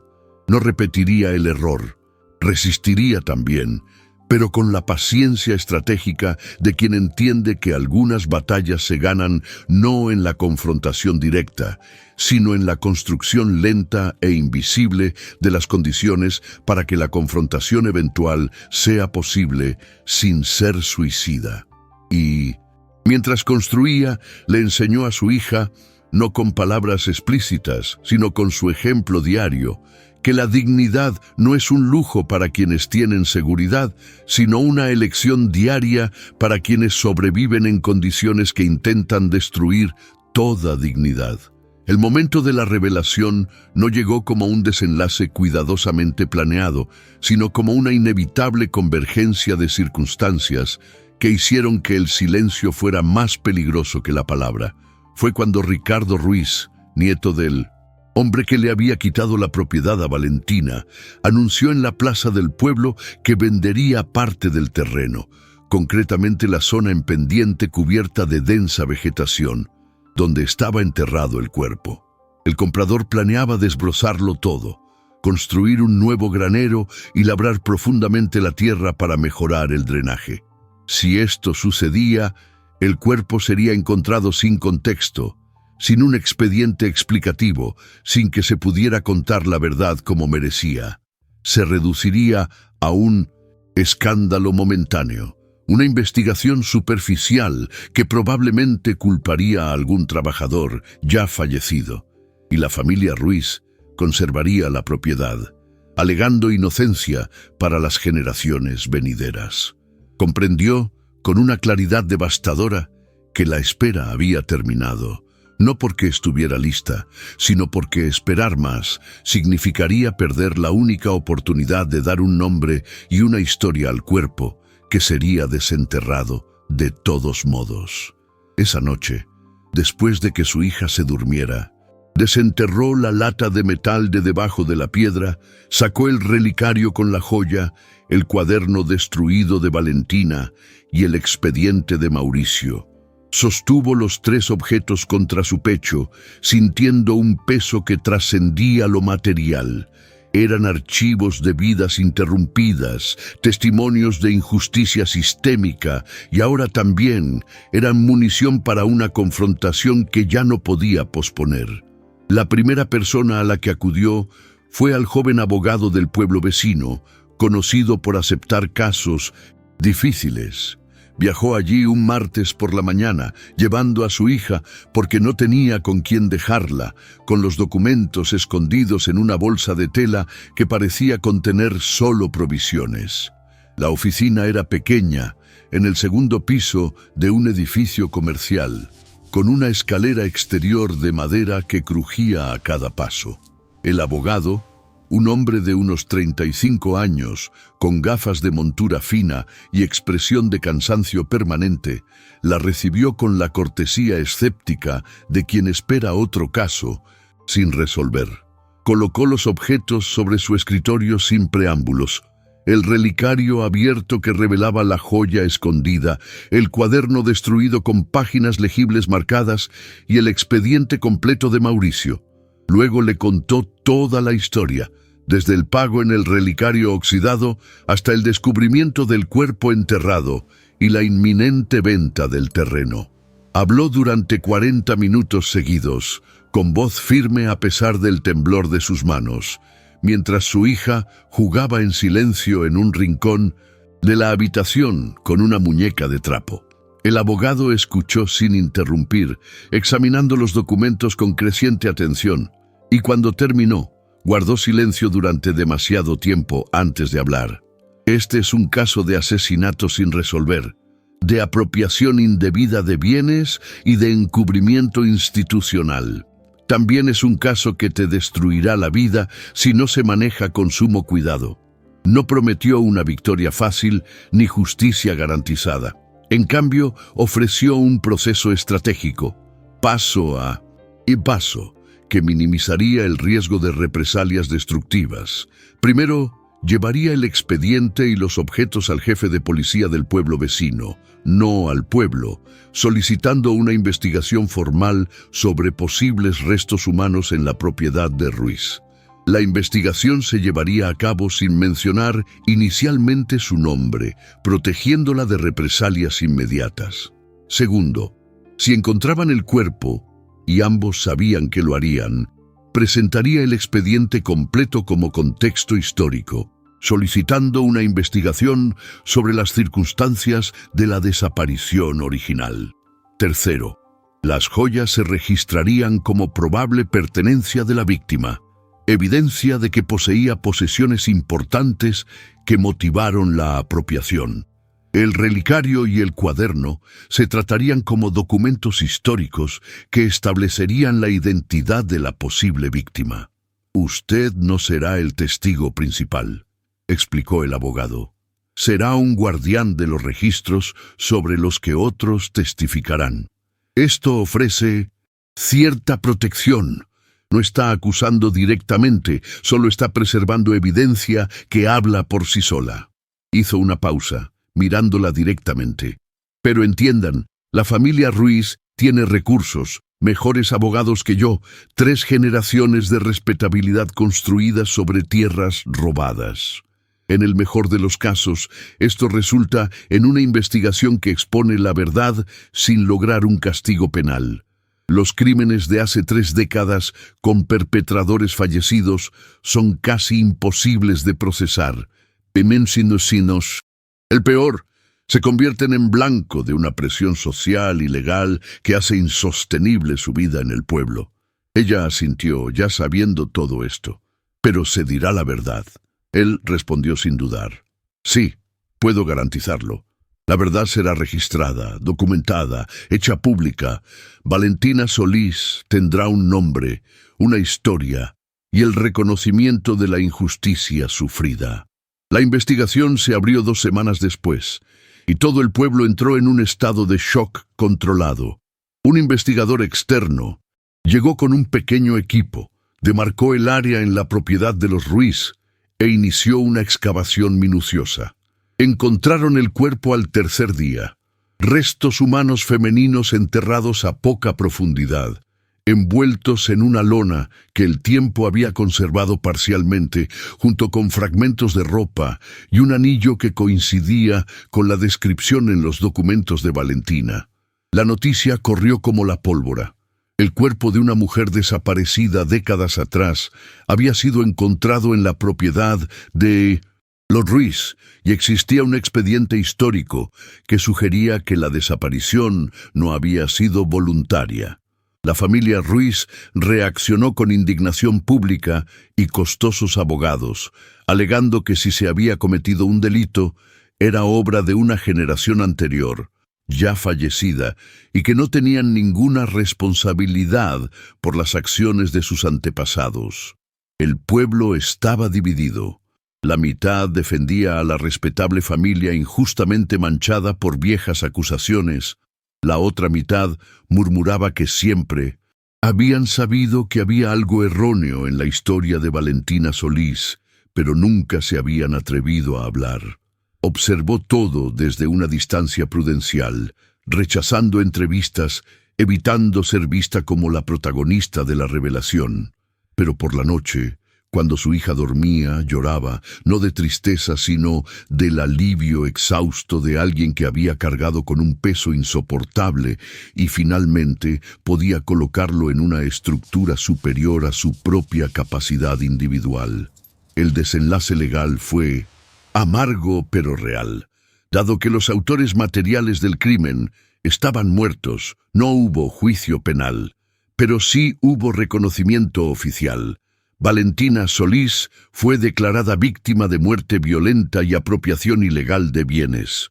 El juez, distinto del que autorizó la venta original, determinó que la familia Ruiz donara parte de la propiedad a un fondo público que crearía una pequeña biblioteca conmemorativa en nombre de Valentina, preservando su historia y la de otras mujeres excluidas del campo.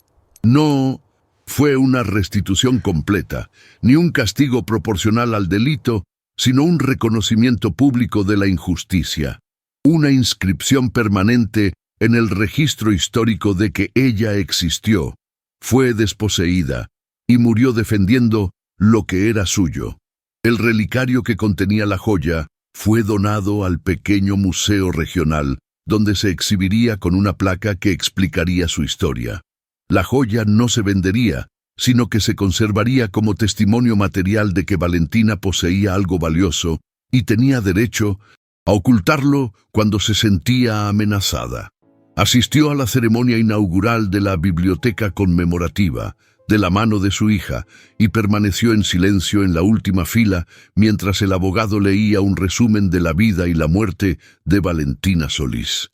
Cuando se mencionó que la verdad había sido preservada por un guardián anónimo que se negó a vender el relicario, ni siquiera en circunstancias desesperadas, algunos del público se giraron para mirarla, en un silencioso reconocimiento del papel que había desempeñado.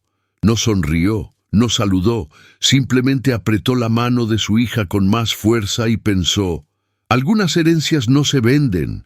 Se preservan para que el futuro comprenda lo que el pasado intentó enterrar. Las consecuencias personales fueron diversas, como el abogado había predicho. Perdió sus empleos en casa de la señora Domitila y en la tienda de comestibles de la señora Aparecida. Ambos la trataban ahora con una frialdad que no necesitaba explicación verbal, pero se ganó el respeto silencioso de una parte del pueblo, que admiraba su tenacidad al enfrentarse a una familia poderosa, incluso sin garantías de victoria. Algunos comerciantes comenzaron a ofrecerle discretamente trabajo, pagando mejor que antes, como una forma de compensación tácita. La maestra jubilada ofreció educación gratuita para su hija, diciendo únicamente: las niñas que crecen viendo madres valientes se convierten en mujeres que no aceptan la injusticia en silencio. Mauricio le envió una breve carta, la última antes de morir 6 meses después, agradeciéndole por haber hecho lo que él no había podido hacer solo: transformar un archivo de dolor en un verdadero reconocimiento público. Y la hija, ahora de 7 años, comenzó a comprender poco a poco que su madre había hecho algo importante, algo relacionado con la justicia y el olvido. Una noche, ya en la cama, la niña preguntó: ¿tenías dinero escondido y no lo usaste para alimentarnos mejor? Respiró hondo antes de responder: tenía joyas que Podía vender, pero no eran mías. Pertenecían a una mujer que murió intentando proteger lo que era suyo. Venderlas significaría volver a olvidarla. La niña guardó silencio y luego dijo con voz suave pero firme: «Hiciste lo correcto, mamá». Y supo, con una certeza que la dolía y la reconfortaba a la vez, que había transmitido algo más valioso que la seguridad material inmediata. Había transmitido la ética de no ser cómplice de la eliminación, incluso cuando la complicidad era el camino más fácil. Si has llegado al final de este largo y doloroso viaje, presenciando cada decisión imposible, suscríbete, porque historias como esta necesitan ser recordadas, recontadas, mantenidas vivas para que los nombres borrados puedan volver a existir. El relicario oxidado había revelado no solo joyas ocultas, sino una verdad enterrada. Y ambas finalmente habían encontrado la luz. No la luz fácil de la justicia completa, sino la luz posible del reconocimiento tardío de que algunas mujeres existían, resistían y merecían ser recordadas no como leyendas morales sobre rebeliones castigadas, sino como personas cuyos derechos eran violados y cuya dignidad ni la muerte ni el tiempo podían borrar por completo.